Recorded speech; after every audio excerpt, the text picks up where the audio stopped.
there, welcome to another episode of Ms. Primosch's Art Cart. Today on the Art Cart, we're going to cover cylinders, doing cylinders as one of the fundamental 3D objects of art. So here we go. I'm going to use a black colored pencil. We are not using the smudging method. In this, we're going to be using the pressure sensitive shading method. Okay? All right, so to do a cylinder, first thing I'm going to start off with is a broken pencil. Get another pencil. An ellipse or an oval. Okay, I don't really care right now if it's perfect because perfection is not the goal. Okay, so here's my funny looking ellipse. Okay, so now coming off of the ellipse, we're going to have two lines coming off of the edges. Notice I'm not using rulers, I'm not using curves or anything like that because that's not what's important right now. Okay, so I've got the ellipse, I've got the two lines coming down. Now I'm going to finish off with a curvy line here. Okay, so that you get the idea of the cylinder shape. Now we're not looking to make things perfect today. This is not a technical drawing. This is just to get the idea of a 3D object. Okay?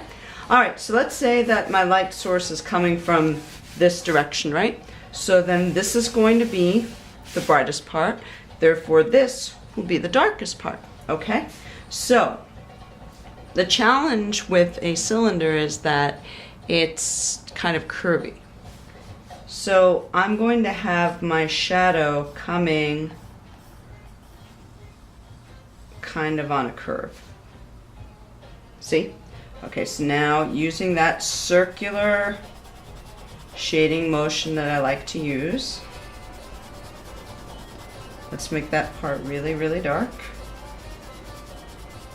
We went over this in a previous lesson, that circular shading motion. Applying more pressure for the darkness.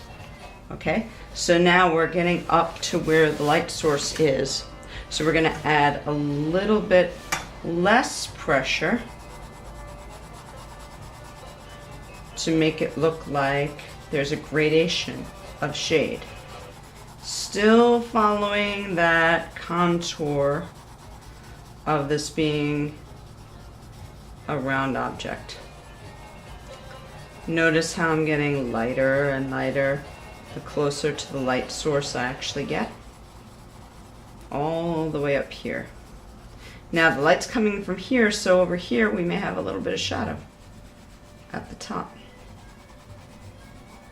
Keeping to that contour. Now this is not like a sphere, so it's not going to be totally round.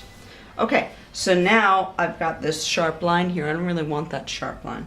So I'm going to go over it with those circular motions, trying to blend it out so that doesn't look so stripy.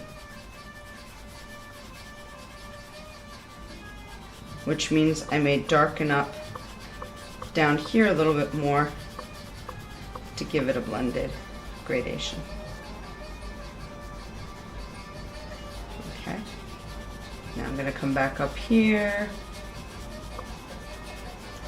Smoothing it out with that circular, pressure-driven shading motion. Now the other thing you can do with the cylinder is you can sort of make it like these kind of curving lines, if that makes any degree of sense.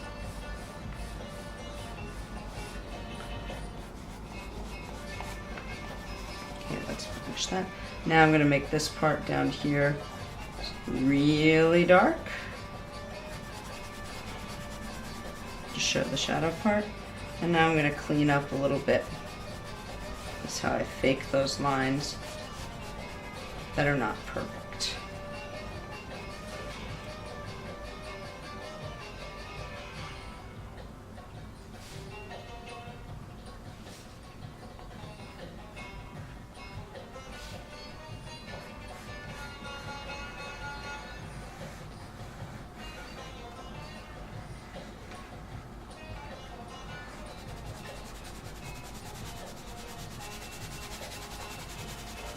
Okay, and there's your basic cylinder. Your cylinder done in 3D object form. This is not fancy, but once you master your basic 3D object, you'll be able to draw anything. Okay, see you in class. Bye.